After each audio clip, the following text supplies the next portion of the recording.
I started working with the Abenaki, the ancestral people of what we now call northern New England and southern Quebec, in 2017. I was planning an exhibition of carvings for International Mother Language Day, each of which would read Mother Tongue in a different minority script or language. I included a carving that in Abenaki was said as language of the ancestors who went before. It was my first lesson in cultural rather than literal translation, and it opened several doors, in the sense that I met some Abenaki citizens, but also in the sense that I started to see and understand things from a cultural and linguistic perspective that was very different from my own. During the exhibition, when I asked visitors about the Abenaki, almost everyone had either never heard of them or assumed they had died out.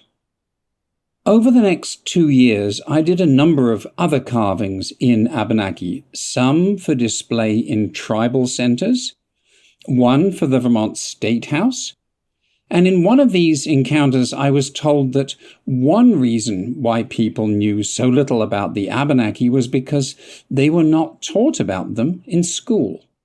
And sure enough, even though Vermont state standards strongly encouraged learning about diverse cultures, there was simply no classroom materials available. So the Abenaki remained hidden and largely unknown to Vermont children.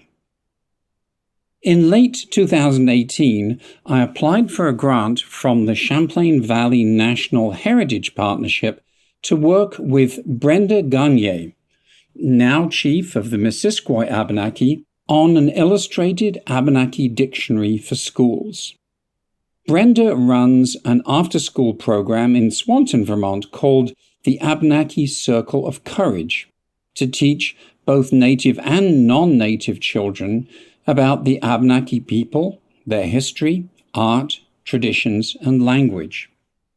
I mistakenly thought I knew exactly what the project would involve. I had already supervised the creation of a 6-language children's dictionary for indigenous languages of the Chittagong Hill Tracts of Bangladesh, but this project would turn out to be much more complex and illuminating in ways I never expected. At first, I thought of the dictionary the same way I would think of a children's learning dictionary in English. Here's a picture of something you know, and here's the word, so now you can learn to read the word. Very quickly, though, it became clear that any dictionary is more than that, and this dictionary in particular would be much more than that. For many indigenous communities all over the world, the act of compiling a dictionary is a vital part of language preservation and revival simply because as the mother tongue users age and die, and the next generations learn perhaps only bits and pieces of the language, the words are lost. Even more than that, the Abenaki dictionary would give a glimpse of a language that works in an entirely different way to English. English, one Abenaki citizen explained to me, is a language based on nouns and therefore on things. Abenaki is based on verbs and connections. Even the way words are constructed is based on gathering together connected elements. As one Abenaki citizen told me, I never understood what it means to be Abenaki until I started to learn the language. More subtly, the dictionary would give the Abenaki a chance to learn or relearn their own language, and in the process, rediscover themselves and their heritage. Like many native peoples, the Abenaki were encouraged to deny or conceal their identity, but in their case, this was enforced in an especially direct and brutal way. The eugenics movement, which had firm rooting in Vermont, preached elimination of crime and disease by improving the gene pool. The first step was to identify families who exhibited signs of multi-generational criminality or feeble-mindedness. The second was to carry out enforced sterilization. Many Abenaki women, possibly hundreds, are thought to have suffered in this way. Not surprisingly, the Abenaki essentially went into hiding. Taking great care not to speak their language, especially in public, was just one precaution. One tribal chief told me in 2017 that his own grandmother denied to that day that she was Abenaki. A dictionary, then, is a commitment of respect, a recognition that a language community exists, is vital, and deserves attention or even study. This issue turned up even more clearly when the kids in the Circle of Courage were called on to act as editors and to make a vital choice: which 100 words should be included. From the get-go, Brenda told me, the kids insisted the dictionary should include their language, that is, the language of young teenagers living in Vermont in the early 21st century. Perhaps without realizing or articulating it, they put their finger on a major issue facing Native peoples in America today, especially the way Native peoples are depicted in education. One study found that more than 80% of all references to Native Americans in school textbooks were pre-contact with Europeans.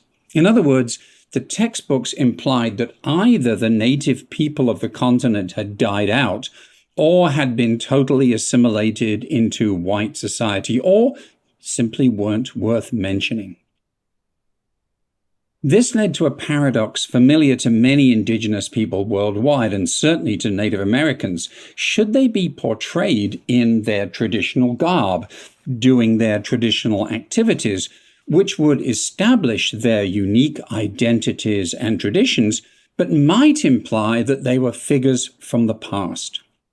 Or should they be portrayed as present-day Americans, alive and well, but without some of the remarkable qualities of their heritage, or something in between?